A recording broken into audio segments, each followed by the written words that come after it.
God bless the United States and God bless the United Kingdom.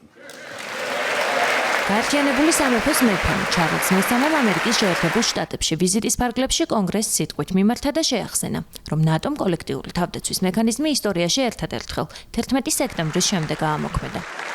მან ამერიკელებს გაახსენა ეპიზოდები, როცა მოკავშირეები საერთო უსაფრთხოებისთვის მხარლემხარ იბრძოდნენ და განაცხადა, რომ ახლა ასეთივე გამბედაობა უკრაინისა და მისი გამორჩეულად მამაცი ხალხის დასაცავად არის საჭირო.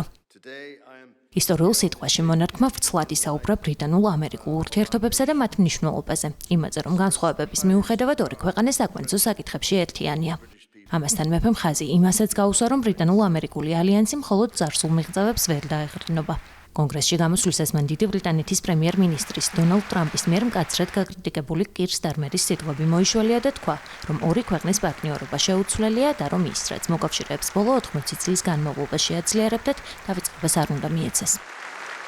In the immediate aftermath of 11 სექტემბრის შემდეგ, როცა ნატომ პირველად აამოქმედა მეხუთე მუხლი და გაეროს უშიშროების საბჭო ტერორის წინააღმდეგ ერთიანი იყო, ჩვენ ამ გამოწვევას ერთად ვუპასუხეთ ისე, როგორც ჩვენი ხალხები ამას საუკუნეზე დიდი ხნის განმავლობაში აკეთებდნენ.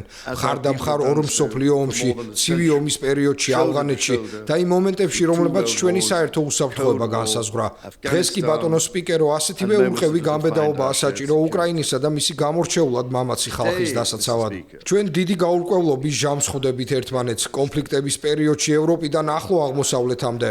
ეს საერთაშორისო საზოგადოებას უდიდეს გამოწვევებს უქმნის და ამის გავლენა ჩვენი ქვეყნების თითოეულ კუთხეში იგრძნობა.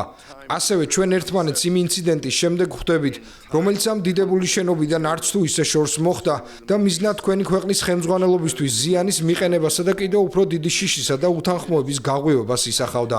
სურს-ურყევის სიმტკიცით ვთქვა, ასეთი ძალადობრივი ქმედებები ვერასდროს იქნება წარმატებული.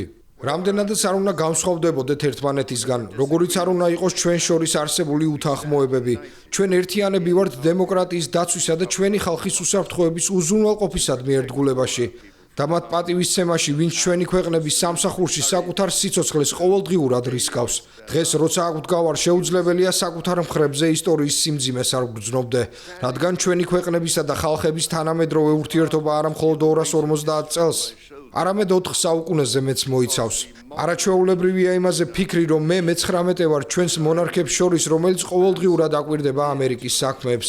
დღეს აქ მოვედი უდიდესი პატივისცემით შეერთებული შტატების კონგრესის მიმართ, დემოკრატიის ამ ციტადელის მიმართ, რომელიც ამერიკელი ხალხის ხმის წარმოსაჩენად და მათი წმინდა უფლებებისა და თავისუფლებების გასაძლიერებლად შეიქმნა.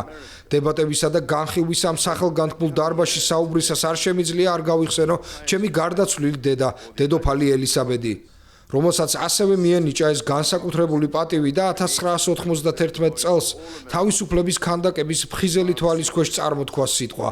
დღეს ჩვენი ერების ცხოვრებაში ამ მნიშვნელოვან მომენტში აქ ვარ, რათა ამერიკის შეერთებული შტატების ხალხის მიმართ ბრიტანელი ხალხის უდიდესი პატივისცემა და მეგობრობა გამოვხატო.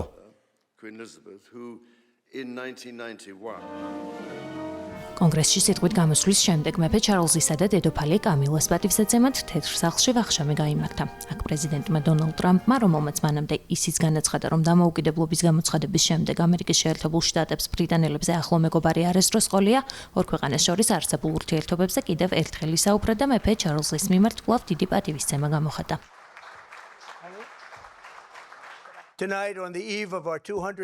დღეს საღამოს ჩვენი სანუკვარი დამოუკიდებლობის 250 წელს ჩვენი ბრიტანული მემკვიდრეობის სიმბოლოს მივმართავთ და გულწრფმა მადლობას ვეუბნებით ჩვენს მეგობრებს, გაერთიანებულ სამეფოს, იმ უმდიდრესი მემკვიდრეობისთვის, რაც კი ოდესმე ერთ-ერთს მეორისთვის მიუნიჭებია. და ჩვენი ორი ქვეყანა სამუდამოდ იდგეს ერთად, თავისუფლებისთვის, სამართლიანობისთვისა და ღვთისდიდებისთვის. ქალბატონებო და ბატონებო, გთავაზობთ სადღეგრძელოს ამერიკული თავისუფლების 250 წლისა და რაც განსაკუთრებით მნიშვნელოვანია დიდებული ადამიანის, მისი უდიდებულესობის, მეფე ჩარლზ მესამის პატივსაცემად.